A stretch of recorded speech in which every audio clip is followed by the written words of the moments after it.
evacuate them from Ghana just because they claim that they are hungry. Some of the writings on the placard you can say, our children are dying, we can't pay hospital bills.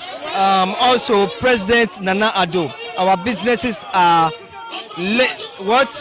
legit, and we want to be evacuated from Ghana if our shops can't be open. So these are some of the claims that they are making.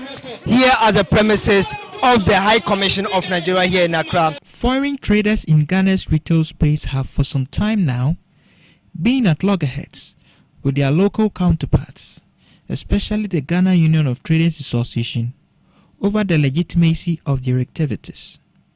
The Ghana Investment Promotion Center law bars foreigners from indulging in retail trade, but President of the Nigeria Union of Traders Association, NUTAG, Chukwu Emeka Inaji, is calling on the High Commission to come to their aid. I think enough is enough. We are pleading, even though it's written here, but I'm speaking it so that it will be clear point out that our shops should be open for us to go back to our businesses. Most of the people register their business with Register General. They are paying their taxes from GRA, and I don't see the reason why they should let those shops continue working. We are pleading for you to help us to plead with His Excellency Nana Akufo-Addo to open these shops of our members for us to go back to our businesses. We also, if that will not be possible, we also believe there's so many ways to also deal with issues like this. We will be going home. Let it open for us so that we go home. We will not die here of hunger. Our land still produce food. Let us go to Nigeria. It's not a cursed country. Migration is not a crime. Acting High Commissioner Esther Arewa subsequently received their petition and pledged to do her best in getting their concerns addressed, and assured that the Commission will liaise with the Nigerian government in resolving the extremely worrying matter. A hungry man is an angry man. And it's not a nice thing that we are in a brotherly country as Ghana, you are being treated like this. We have Ghanaians in Nigeria too. They are being treated as brothers. So don't worry, it's a government-to-government dialogue, and I believe that very soon, by the special grace of God, we will get to the end of this matter and we will all be at peace in Jesus' name.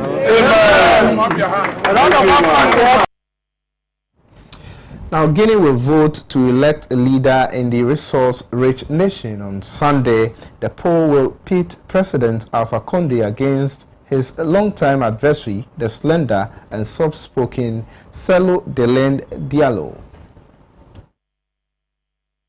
Condé, aged 82, is vying for a third term in the Francophone country. An ex-opposition leader who was once sentenced to death, he has been slammed by critics for perpetuating himself in power.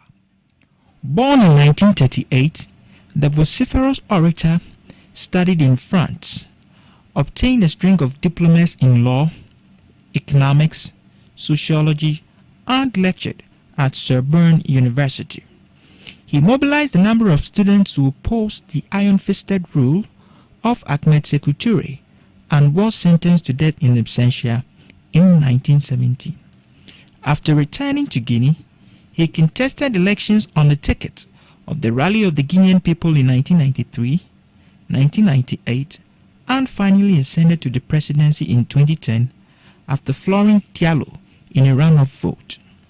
His rival, who was born in 1952, attended Quranic schools and later studied management in Conakry.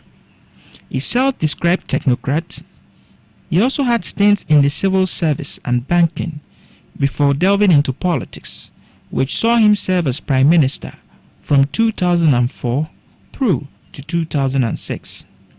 Diallo, who leads the Union of Democratic Forces of Guinea, has lost twice against Conde in 2010 and 2015, yet is optimistic of emerging victorious on Sunday.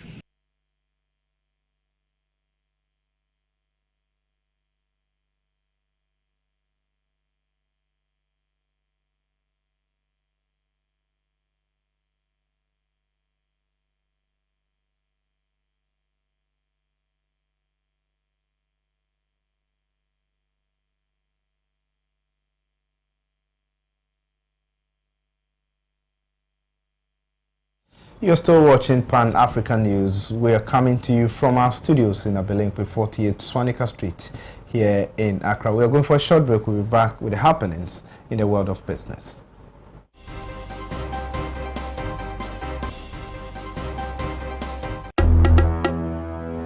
Hello? Oh, Sisiana sound. Okay, why? My wife comes and send a message you. Hello? What's happened? It's a child who be a quiet say. What? I dare say, Besides, friend, I'm so near to. You have not testing messages here. And our office also. I'm still a diamond. She says, I mean, so we a diamond and may young who could look cry. And also wants a family drilling company limited for Kana. what's it then? Family Dwelling Company Limited. Ye two borehole, biofuel, biogas, swimming pool, plumbing works in Naso, ye be, Frey 0240-333-111 and NASA 0244-144-822. Miampa and you want swimming pool on me see? Me want to, you be here. Family Dwelling now. Family Dwelling. What fashion is your Me out with that.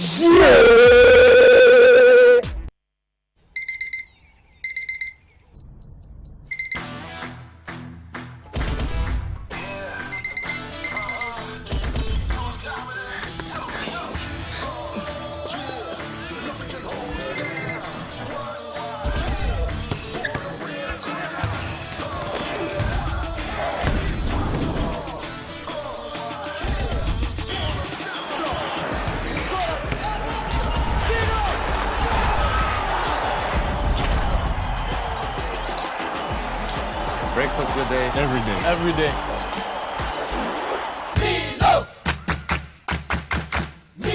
Nestle, good food, good life. This advertisement has been vetted and approved by the FDA.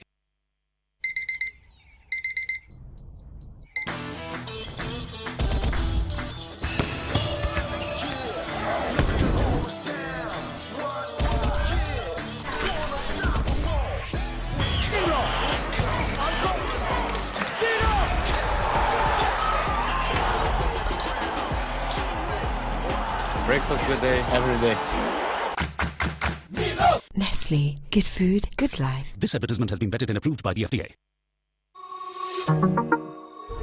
Do you desire to develop a career in media and journalism, beauty and cosmetology, fashion and designing? Then the best institution to help you achieve your desired goals is GH Schools. In our media school, we offer 1-year certificate and 2 years diploma courses in television and film production, journalism and media studies, journalism and media art. In our cosmetology school, we offer 2 years full cosmetology course, 1.5 years beauty therapy course, 1 year beauty specialist course. In the fashion school, our programs include 1 year certificate course in fashion design, 2 years diploma course in fashion design and technology. At GH Schools, industrial attachment is assured. We offer 70% practical training and 30% theory. Our fees are affordable and paid in installments. Register online at www.admissions.ghschools.online. GH Schools. Train, practice, achieve.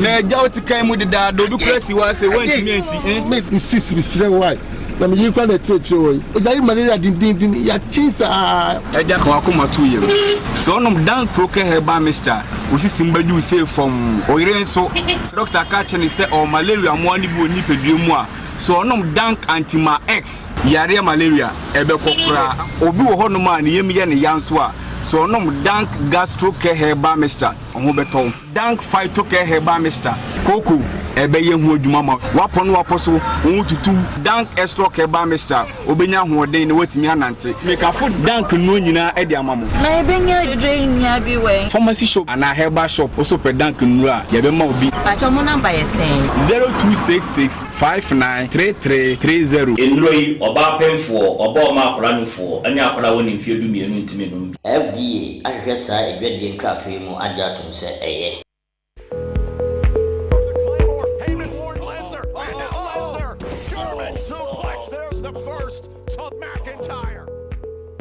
and it's not decided true man capsules and so at their brand. I can't think of what's a good deal to me, dear Mitchell.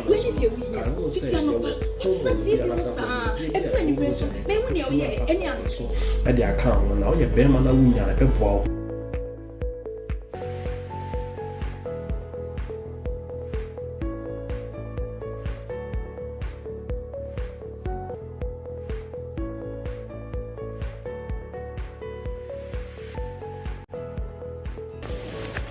Hey, true man capsules. One mama ya bema bion. True man ye marime drew and mofra woni imfie dun watchi intumi numbi. Sa dwadi enkrato we FDA for hwemu agya tum se hye.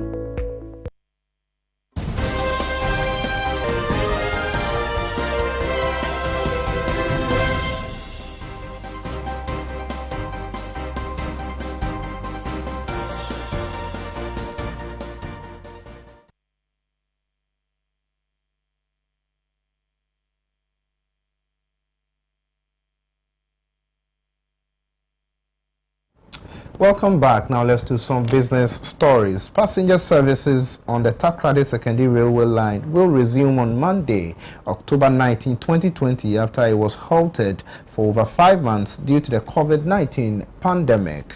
This was revealed in a statement from the Ghana Railway Company Limited. After months of closure to the public, the Ghana Railway Company Limited is set to resume passenger service on the Western Rail Lines. Official communication from the state company indicated that train services will be operationalized on the 15-kilometer Takoradi to Sekondi via Kojokrom Rail Line by Monday, 19th October 2020. The statement, signed by the acting traffic manager of the company, Comfort Ewinya, said management of Ghana Railway Company Limited wishes to inform the general public that the passenger service on the Takoradi to Sekondi via Kojokrom Railway Line, which was suspended on 24th March 2020, due to the outbreak of COVID-19, is scheduled to resume on Monday, 19th October 2020. The decision to resume operations was after a successful test run conducted by GRCL and a joint test run with Ghana Railway Development Authority, the regulator. The line, according to the railway company, is certified comfortable and safe for passenger use. The Sekondi to Takoradi Railway forms part of the Western Railway Line. The Western Rail Line runs from the Takoradi port to Kumasi with a branch line from Dunkwa to Awaso. It is a total of 339 kilometers. The resumption of passenger service on the entire Western Rail Line remains uncertain as engineering and construction work via the Kojokrom Eshim is yet to be completed. The contractor, Amandi Engineering,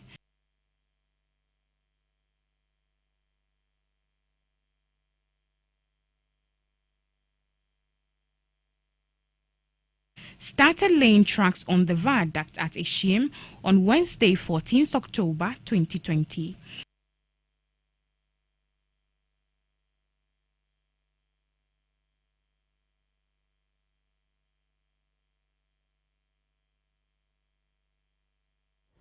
Away from that, Mr. Richard Ochre Fosu, Acting General Director, National Information Technology Agency, NITA, has called on workers in the public sector to adopt some workplace, a digital platform to enhance efficiency in the discharge of their duties. He made the call at the Accra Digital Center at a forum on the impact of COVID-19 on Ghana's digitization agenda. Mr. Ochre Ofosu said the agency, in response to the coronavirus pandemic, initiated 2 virtual solutions: Smart Workplace for Workers and Learning Management System for Universities. Smart Workplace, he said, was a virtual workspace developed to allow personnel in the public sector to work remotely to reduce personal contact and curb the spread of COVID-19.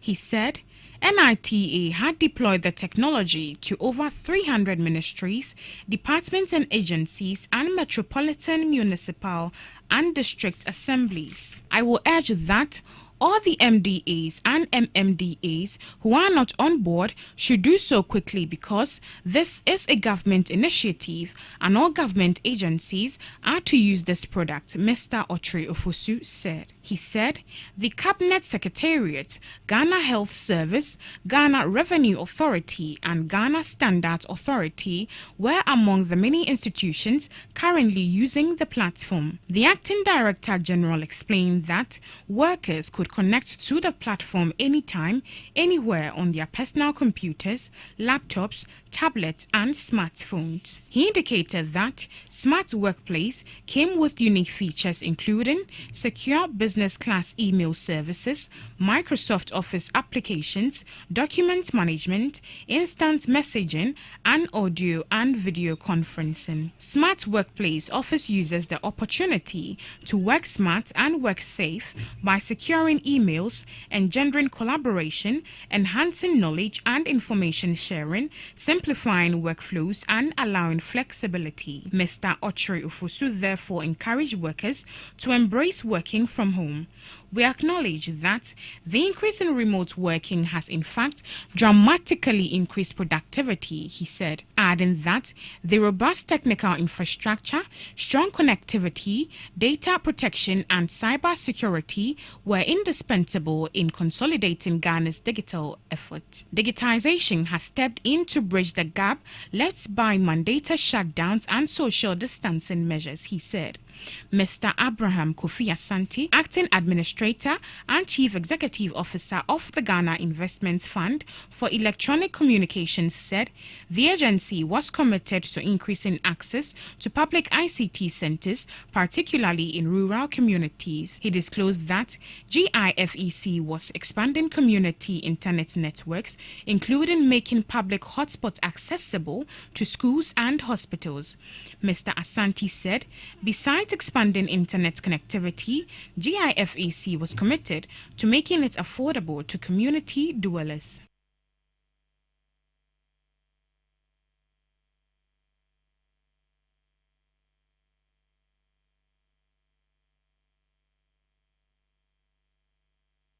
Well, that'll be all for business. Up next is international news from our international partners, People's Dispatch.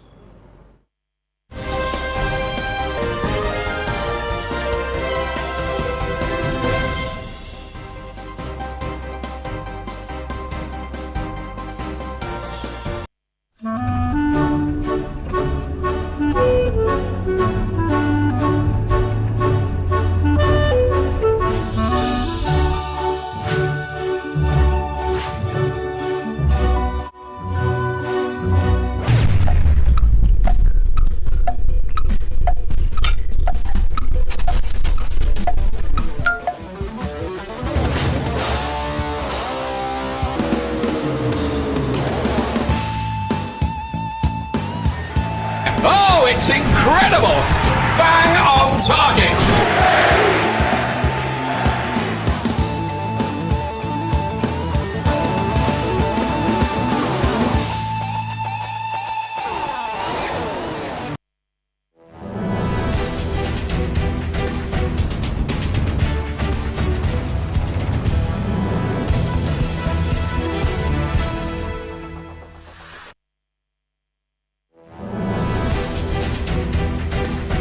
Welcome back. Now let's do some international stories. Women from the Wet'suwet'en tribe in British Columbia, Canada, have occupied the drill site of the controversial coastal gas line pipe. The occupation started on October 13, Tuesday, with female indigenous activists performing ceremonies and rituals in the area. This has sparked off another round of protest against pipeline company TC Energy, which owns the Coastal GasLink project. The occupation of the drill site came in response to the news of Coastal GasLink officials planning to resume construction activity on the disputed land claimed by the Wet'suwet'en traditional chiefs as unceded lands. The construction process starts with drilling under the headwaters of Wezinkwa River, a major source of fresh water supply for members of the Wet'suwet'en clan who live on the indigenous controlled land. Protesters have argued that the drilling will affect this freshwater source and pollute the river. In a statement before the occupation started, Molly Wakeham, representative of the Gidimton Access Point protest camp, said that the headwaters are under attack. Our way of life is at risk. Coastal GasLink is weeks away from test drilling beneath Wezinkwa, the river that feeds all of Wet'suwet'en territory and gives life to our nation. Wickham said, "We continue to reoccupy our territories, to prepare our foods, to hold our ceremonies, to teach our children what it means to be Wet'suwet'en," she added.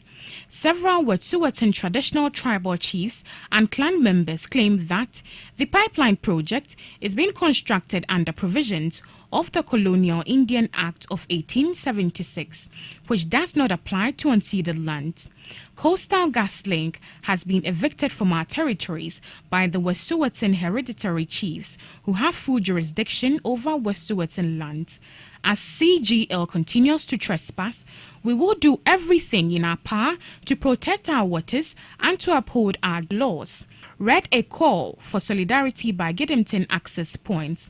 However, TC Energy is armed with a court injunction that allows it to continue construction on the pipeline. The company claims that it has secured consent from the majority of the elected band council of the Wet'suwet'en tribe. However, traditional chiefs and their supporters have argued that the band council does not hold the power to delegate the use of the land. This is set to restart a new phase of resistance by the indigenous activities, which has now been raging for over 2 years.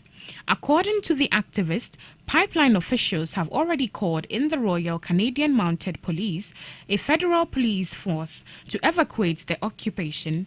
Earlier this year, protesters had agreed to evacuate most of the campsites they had set up around the planned pipeline while maintaining a bare minimum presence. This was also done to reduce the risk of COVID-19 outbreak within the community. In the meanwhile, traditional chiefs had initiated parallel negotiations with the authorities over the land status. They also held meetings with TC Energy. The provincial government of British Columbia and the federal government of Canada signed a historic memorandum of understanding in May this year to begin negotiations over the pipeline construction. The memorandum was signed by the Canadian government to preemptively work out an arrangement that will avoid future conflicts in the area. This followed more than a month of nationwide protest in support of the Wet'suwet'en protesters.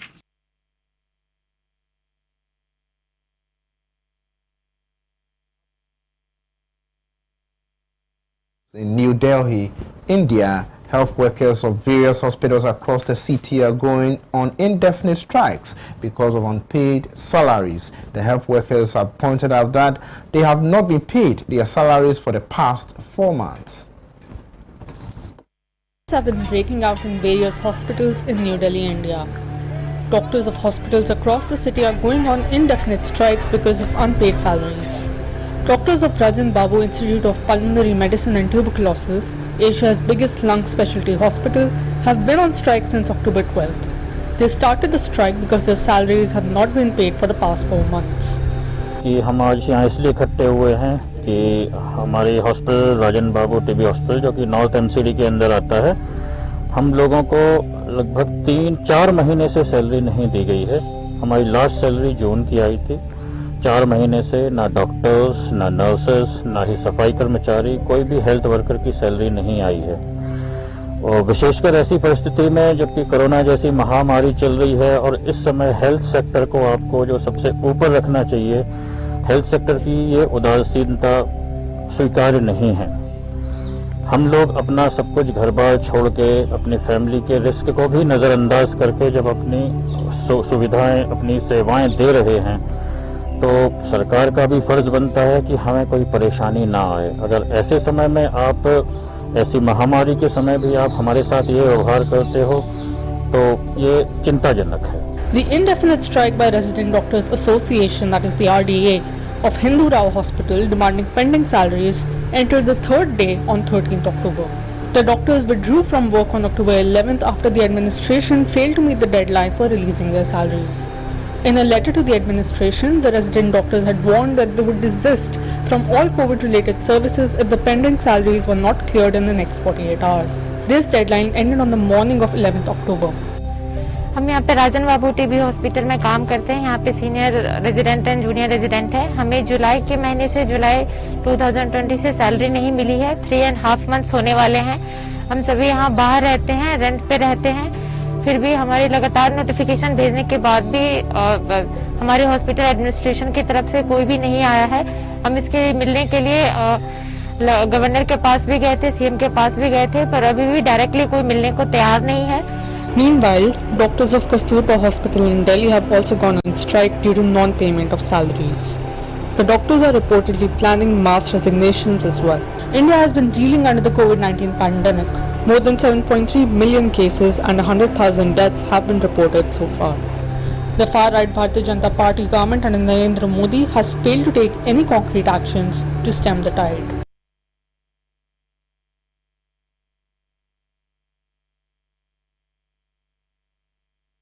Credit to People's Dispatch for the international stories. Up next is sports with Eve Edwards.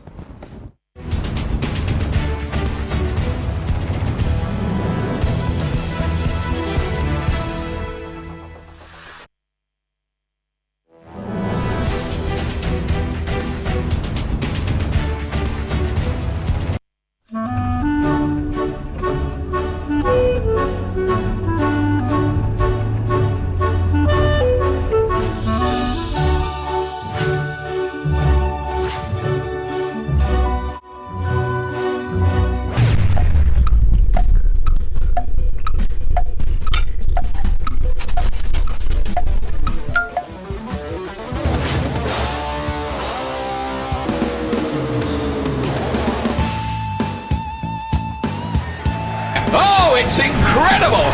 Bang on target!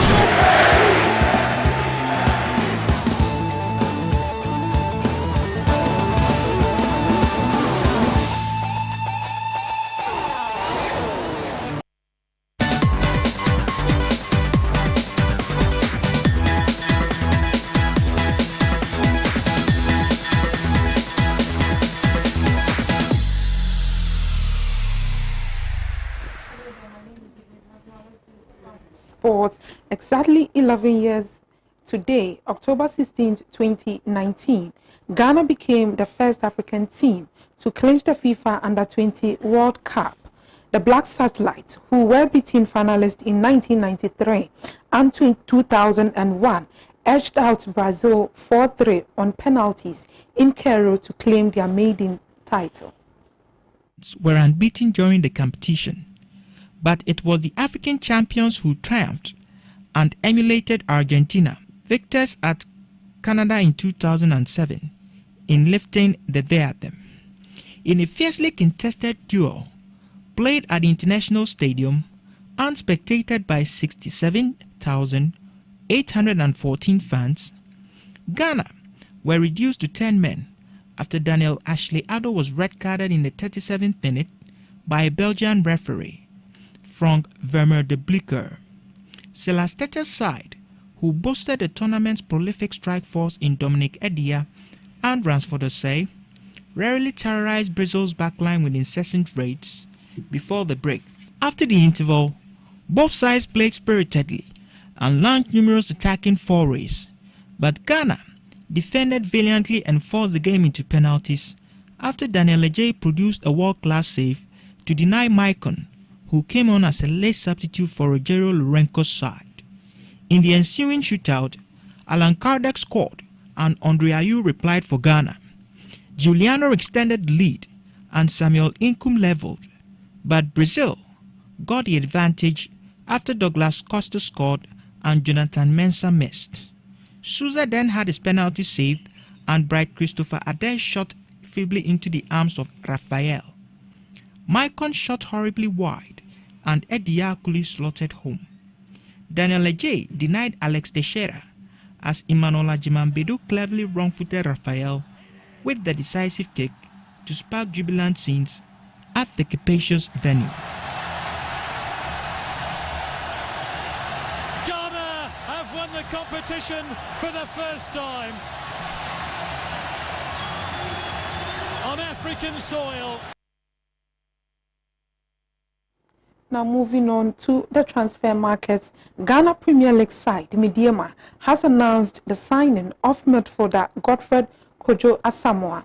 The 24-year-old has signed a 2-year deal with the two-time FA Cup champions ahead of the 2020-2021 season.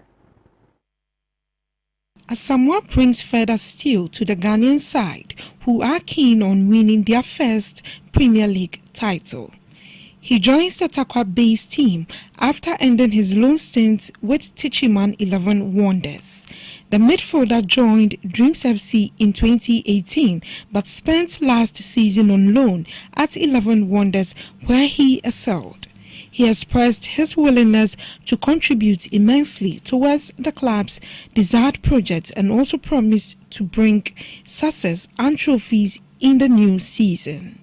Midiema coach Samuel Boadu described the midfielder as a brilliant addition and also said the team is delighted in having the midfielder for the upcoming season. Asamoah played 12 matches, scored 1 goal and contributed 2 assists in a flying campaign for the Techiman-based side during the truncated 2019-2020 Ghana Premier League.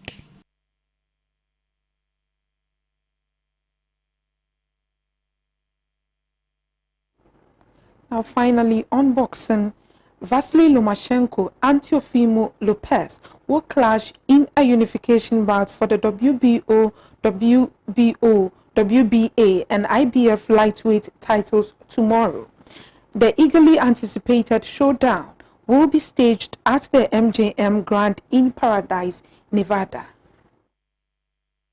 Lomachenko of Ukraine, alias High Tech, who holds the WBA and WBO lightweight titles, will challenge Lopez, who holds the IBF version, in a bout expected to be full of thrills and spills.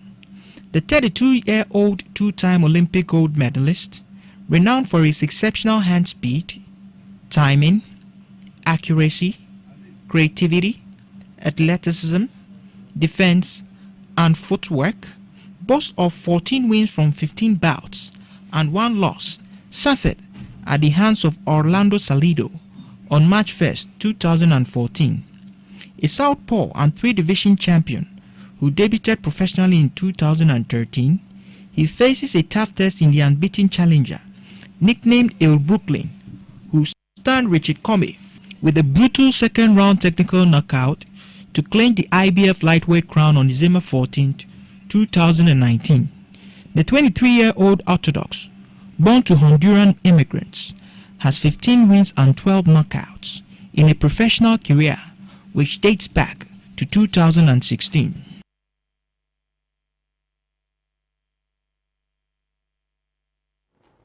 That will be all for sport. Entertainment is next.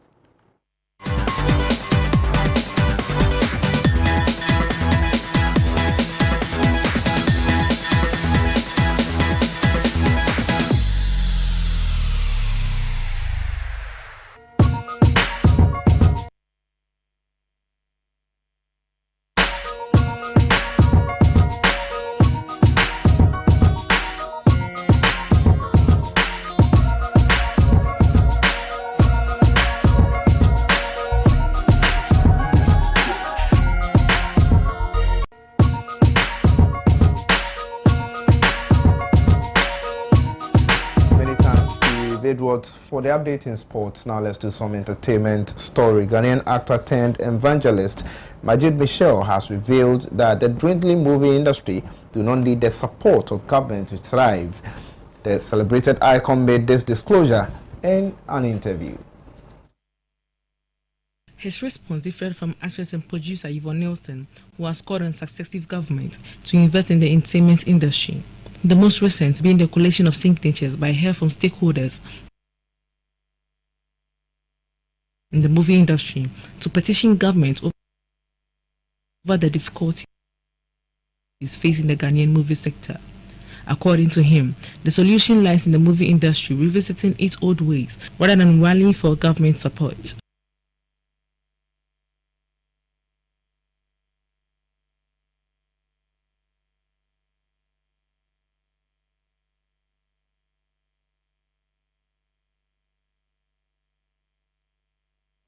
Well, that's how we draw the curtains on today's edition of Pan-African News right here on Pan-African Television.